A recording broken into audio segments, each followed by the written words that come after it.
The studio lights burned hotter than usual that night, or maybe it was just the tension simmering in the air. Jimmy Kimmel's set, with its familiar blue backdrop and polished desk, hummed with the usual pre-show buzz. The audience was packed, their chatter a low roar, anticipation crackling like static.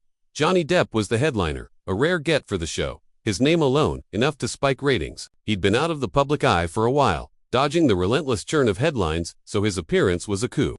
Backstage though, things weren't as smooth as the producers hoped. Johnny arrived late, pulling up in a black SUV with tinted windows, his entourage spilling out like shadows. He wore a weathered leather jacket, a scarf loose around his neck, and those signature tinted glasses that made it hard to read his eyes. The stage manager, a wiry guy named Paul, greeted him. With a clipboard and a nervous smile, "Mr. Depp, we're thrilled to have you. Jimmy's got some great questions lined up." Johnny nodded, but his expression was distant, like he was already somewhere else. Paul noticed the faint smell of cigarette smoke clinging to his clothes, and the way his fingers tapped a restless rhythm on his thigh in the green room.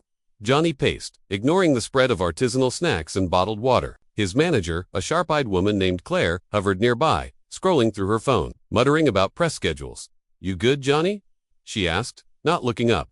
He didn't answer, just kept pacing, his boots scuffing the carpet. A production assistant popped in, headset crackling. 5 minutes, Mr. Depp." He gave a curt nod, but his jaw tightened, like he was bracing for something.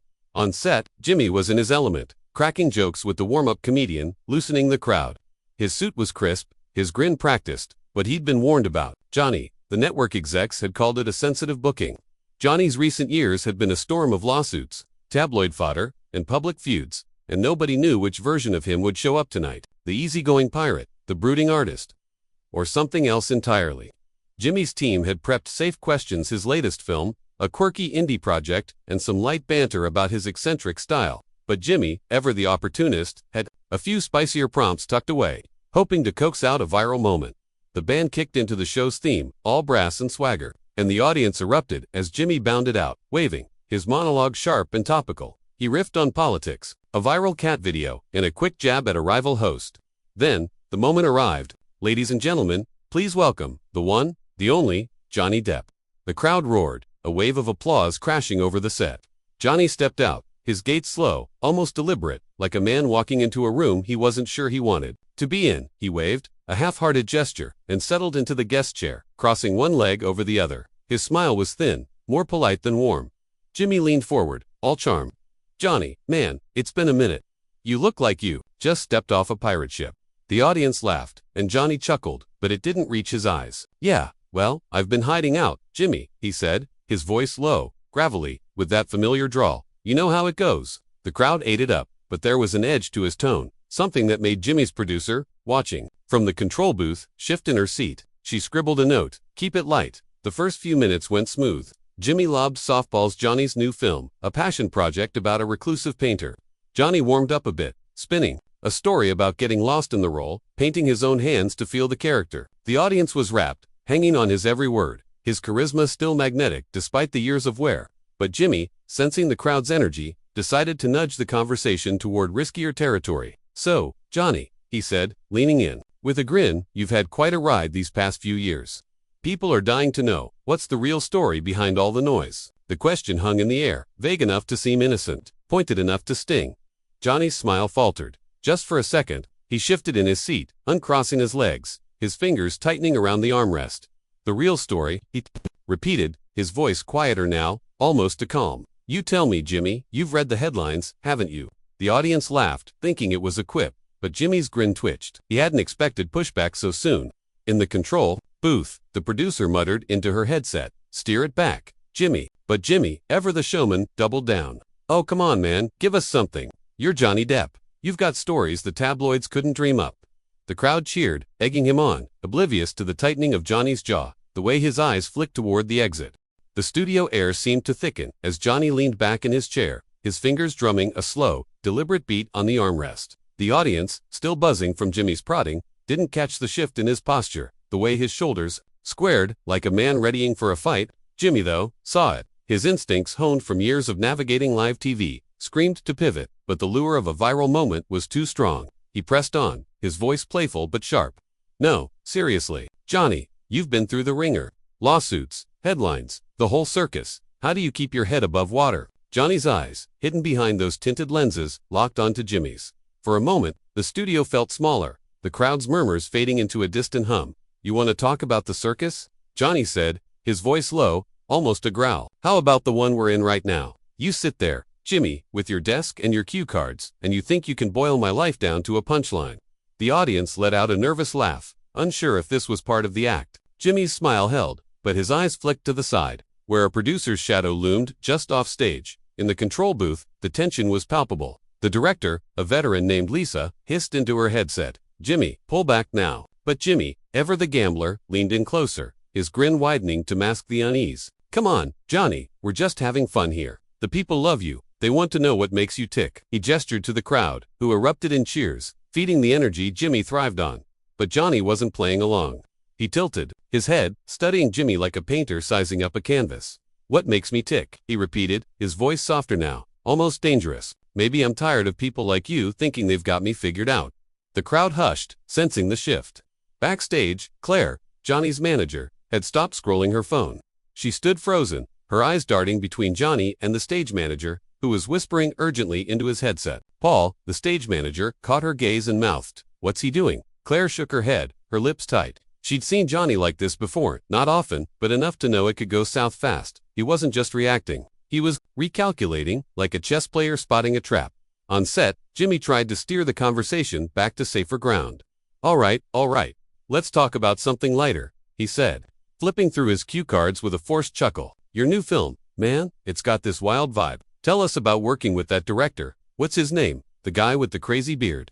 The question was a lifeline, a chance for Johnny to pivot to neutral territory. But Johnny wasn't. Biting, he leaned forward now, elbows on his knees, his scarf slipping slightly to reveal a faint scar along his collarbone. "You know what, Jimmy," he said, his voice steady but laced with something raw. "I didn't come here to talk about beards or movies. I came because I thought, maybe, just maybe, you'd ask me something real." The audience was dead silent now, the kind of quiet that makes every rustle of clothing or creak of a chair deafening. Jimmy's producer in the booth was on her feet, gesturing wildly at the assistant director. "Cut to commercial if he keeps going," she snapped, but the director shook his head. "We're live, Lisa, we ride this out." Jimmy, for the first time that night, looked genuinely rattled. He'd pushed buttons before plenty of times, but this was different. Johnny wasn't just deflecting, he was dismantling the game Jimmy played so well, something real. Jimmy said, trying to regain control, his voice a touch too bright. "Okay, Johnny, hit me. What's real for you right now?" It was a bold move, doubling down on the challenge, but Jimmy was banking on Johnny backing off, maybe tossing out a quirky anecdote to lighten the mood. Instead, Johnny smiled a slow, almost predatory grin that didn't match the playful vibe Jimmy was fishing for. "Real is knowing every word I say here gets twisted," Johnny said. "Real is walking into a room full of people waiting for me to fall apart so they can sell the story. You want real, Jimmy? How about you tell me why you're so desperate to dig into my life instead of your own?" The crowd gasped, a collective intake of breath that echoed through the studio. Jimmy's face froze, his grin stuck like a mask. For a split second, the polished host was gone, replaced by a man caught off guard. The band, usually quick with a sting to smooth over awkward moments, stayed silent, the drummer's sticks hovering over his kit. Backstage, Claire was already moving, her heels clicking as she headed toward the stage entrance. Paul grabbed her arm. "Don't," he whispered. "Let him handle it." But Claire's eyes were blazing. "Handle it," she hissed. "He's about to burn this whole thing down." The studio lights seemed to pulse, casting long shadows across the set as Johnny's words hung in the air like smoke. The audience, caught between shock and fascination, leaned forward in their seats, their earlier cheers replaced by a tense hush. Jimmy's face, usually a canvas of effortless charm, betrayed a flicker of panic, his eyes darting to the floor manager, who stood frozen off stage, her clipboard clutched like a shield. Johnny, meanwhile, looked almost serene, his hands now, still, resting loosely in his lap, but that calm was deceptive, like the quiet before a storm breaks. Jimmy cleared his throat, forcing a laugh that sounded more like a cough. "Whoa, Johnny, you're coming in hot tonight," he said, trying to reclaim the room. He adjusted his tie, a nervous tick, and leaned back in his chair, hoping to reset the rhythm. "I mean, I'm just asking what the fans want to know. Right, folks?" He turned to the audience, arms spread, coaxing a ripple of applause. But it was weak, uncertain, like they weren't sure whose side to take. Johnny didn't flinch, his gaze steady, cutting through Jimmy's deflection like a blade. "You think that's what they want?" Johnny said, his voice soft but piercing, each word deliberate. He gestured toward the crowd, his scarf swaying slightly. "These people didn't come here to watch you play gotcha with my life. They're here because they've stuck with me. Through the noise, through the lies, and you're sitting there, acting like you're doing them a favor by dragging it all up again. His tone wasn't angry, not yet, but it carried a weight that made the air feel heavier. The studio smaller.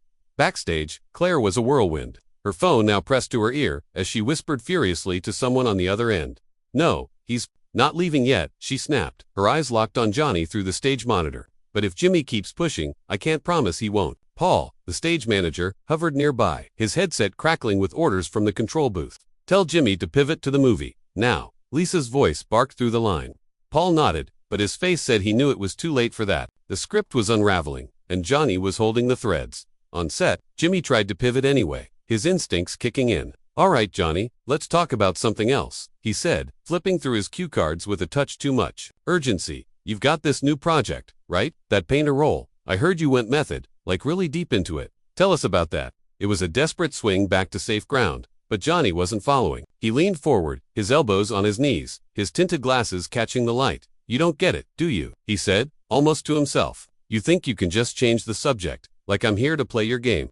The audience stirred, a mix of murmurs and uneasy laughter. A woman in the front row clutched her purse, her eyes wide, like she was witnessing a car crash in slow motion.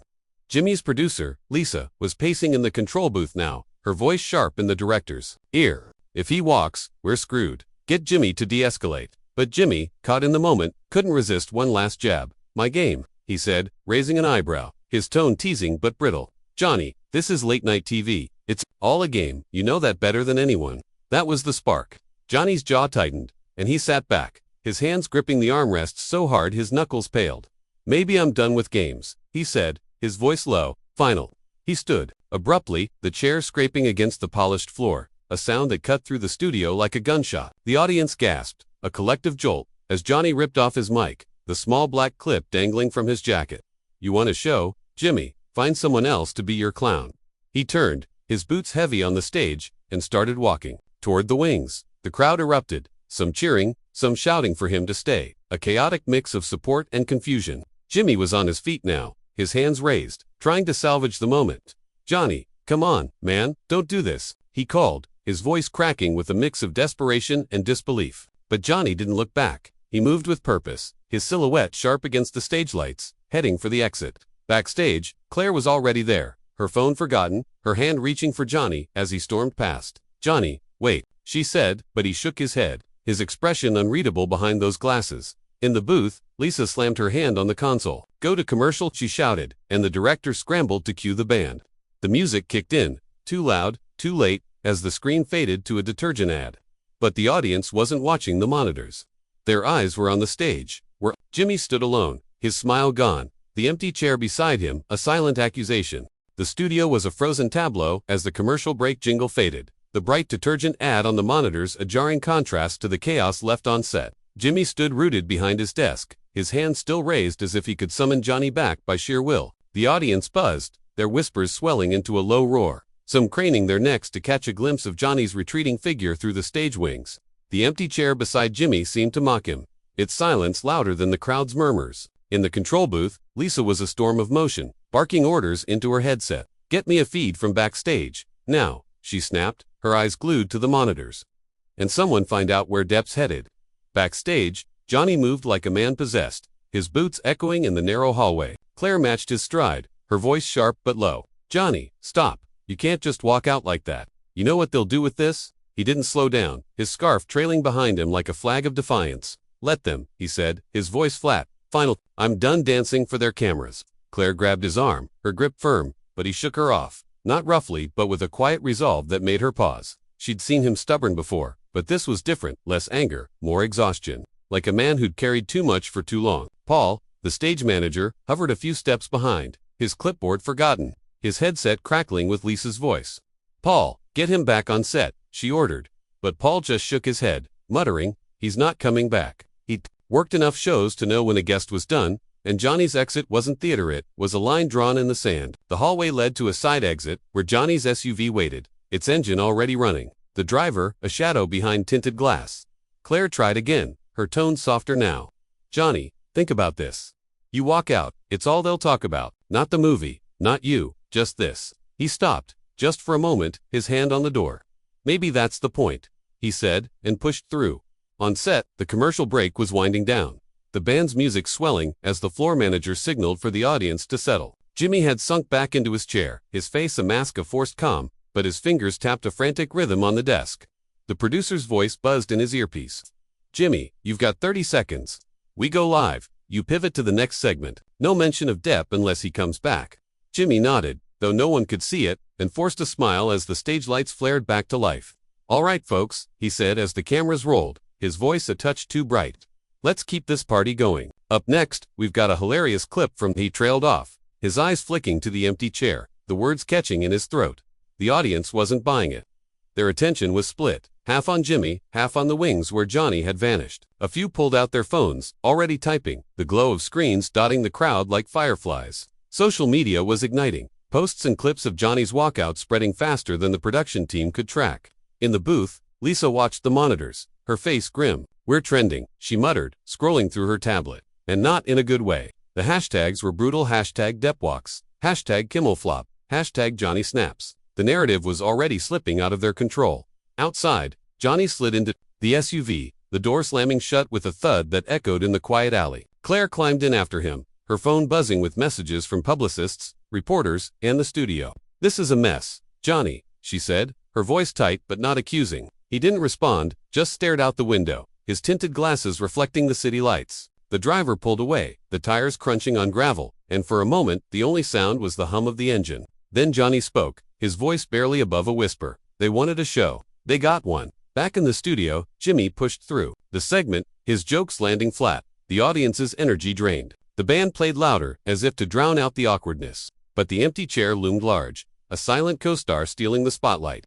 Lisa, in the booth, was already on the phone with the network, her voice low and urgent. "We need damage control. Now, get PR on this before it's tomorrow's headline." But she knew it was too late. The story wasn't theirs anymore, it was Johnny's, and he'd written it his way. The SUV glided through the city, its tinted windows shielding Johnny from the neon blur outside. The streets were alive with late-night traffic, but inside the car, the silence was heavy, broken only by the faint buzz of Claire's phone as notifications piled up. She scrolled through them, her face lit by the screen's glow, her expression a mix of frustration and resignation. "They're already spinning it," she said, not looking at Johnny.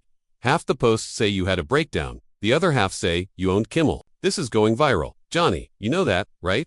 He didn't answer, just kept staring out the window, his fingers tracing the edge of his scarf. The city lights caught the lenses of his glasses, hiding his eyes, but his jaw was set, unyielding. Back at the studio, the show limped on. Jimmy had moved to a segment with a comedian, a safe bet to lighten the mood, but the audience was distracted, their phones still glowing as they typed furiously. The empty chair remained, a ghost on set, and Jimmy's glances at it were subtle but telling. In the control booth, Lisa was in crisis mode, fielding calls from network execs while monitoring the social media storm. "We need a statement," she muttered to the assistant director, who was frantically typing notes. "Something neutral, something that doesn't throw Jimmy under the bus." But the posts were relentless, clips of Johnny's walkout racking up views, fans and critics alike dissecting every word, every gesture. The narrative was fracturing. Some called Johnny unhinged, others a hero for calling out the media's game. In the SUV, Claire set her phone down, her patience thinning. "You can't just sit there, Johnny," she said, her voice sharper now. "You lit a match back there, and now we're dealing with the fire.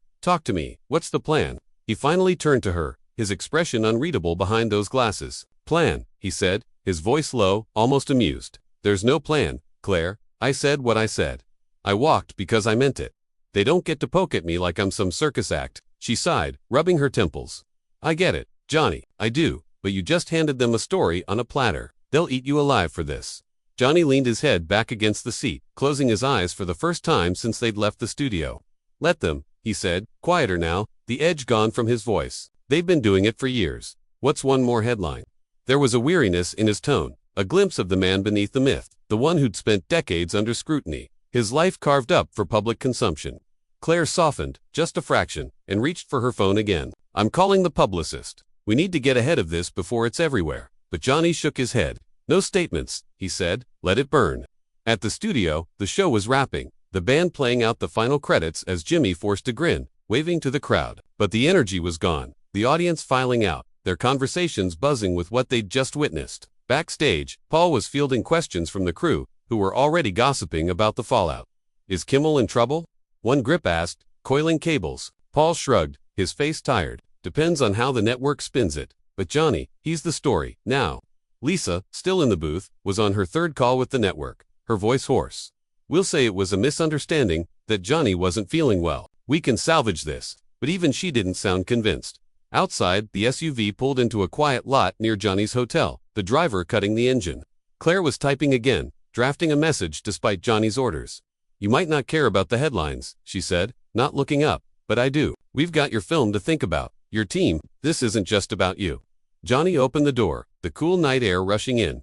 Maybe it should be, he said, stepping out. He paused, one hand on the door, and looked back at her. I'm not running anymore, Claire. If they want to fight, they've got one. He shut the door, his boots crunching on the pavement as he walked toward the hotel, his silhouette fading into the dark. The internet was ablaze now, clips of the Walkout trending worldwide, fans rallying with hashtags like #StandWithJohnny, while others tore into him, calling it a tantrum. The story was no longer about the show, was about Johnny Depp, the man who'd stopped playing by the rules. The hotel lobby was dim, its marble floors catching the faint glow of chandeliers. Johnny moved through it like a shadow, his boots silent now, his scarf loosed around his shoulders. The concierge, a young man with a practiced smile, nodded but kept his distance, sensing the weight Johnny carried. Behind him, Claire lingered at the entrance, her phone still in hand, her thumb hovering over a draft statement she hadn't sent. She watched him disappear into the elevator, its doors closing, with a soft chime, and let out a breath she didn't know she'd been holding. This isn't over, she muttered, more to herself than anyone else, and stepped outside to call the publicist. By morning, the story had metastasized. News outlets ran with it, their headlines screaming variations of Johnny Depp storms. Off Kimmel and Depp's meltdown shocks fans. Clips of the Walkout dominated social media, dissected by bloggers, pundits, and fans who saw what they wanted: Johnny as a rebel, a victim, a loose cannon. The show's PR team scrambled, releasing a vague statement about unforeseen circumstances and wishing Johnny well, but it did little to stem the tide. Jimmy, back at his apartment, watched the coverage on his laptop, his coffee untouched. He'd been in the game long enough to know how this played out. By tomorrow, he'd be the villain or the victim, depending on the spin. But he couldn't shake the image of Johnny's face, that quiet defiance, like a man who'd finally stopped caring what the world thought. In his hotel suite, Johnny stood by the window, the city sprawling below, a maze of lights and shadows. He hadn't slept, hadn't even taken off his jacket. His phone sat on the table, screen dark, ignored despite the endless notifications. He'd meant what he said to Claire: he was done running. The lawsuits, the headlines, the years of being picked apart had built a cage he'd finally kicked open. Walking off that stage wasn't just impulse, it was a declaration. He wasn't sure what came next, but for the first time in years, he felt unburdened. Like he'd reclaimed something the world had tried to take. Downstairs, Claire was in damage control mode, meeting with the publicist in a corner of the hotel bar. We need to pivot to the film, she said, her voice low, urgent. Get the focus back on his work, not this circus. The publicist, a wiry man with tired eyes, shook his head. It's too late for that. This is the story now. Best we can do is lean into it. Let Johnny tell his side before they write it for him. Claire frowned, her fingers tapping the table. He won't. You heard him. He's done talking. The publicist sighed, glancing at his phone, where another news alert flashed. Then we've got a war on our hands. Online, the fans were rallying. Hashtags like #JohnnySpeaks and #Truth for Depp trended alongside the vitriol, with supporters posting old interviews, clips of his quieter moments, painting a picture of a man pushed too far. Others weren't so kind, calling him unstable, a has-been, chasing relevance. The truth, as always, was messier, but the internet didn't deal in nuance. Every post, every comment, was another brick in the wall of a story no one fully understood, not Jimmy, not Claire, not even the fans. Back at the studio, the crew was already dismantling the set for the next show. Paul, the stage manager, stood by the empty chair, now just another prop, and shook his head. Never seen anything like it, he said to a lighting tech, who nodded, coiling cables. Guy's got balls, I'll give him that. Lisa, still reeling from the night, was in a meeting with the network, her tablet open to a spreadsheet of viewership numbers. The Walkout had spiked ratings, but the cost was steep. Sponsors were nervous, and Jimmy's team was bracing for a PR storm. He'll bounce back, Lisa told the execs, but her voice lacked conviction. This wasn't just a bad night. It was a shift, a moment that would linger. In his suite, Johnny poured a glass of whiskey, the amber liquid catching the light. He didn't drink, just held it, staring out at the city. The world would keep spinning, keep writing his story. But for once, he'd taken the pen. He'd walked off that stage not to end the conversation, but to start one he'd control. On his terms, the cost would be high, the noise louder than ever, but he was ready. The man who'd played pirates and poets, rebels and outcasts, was done being anyone's punchline.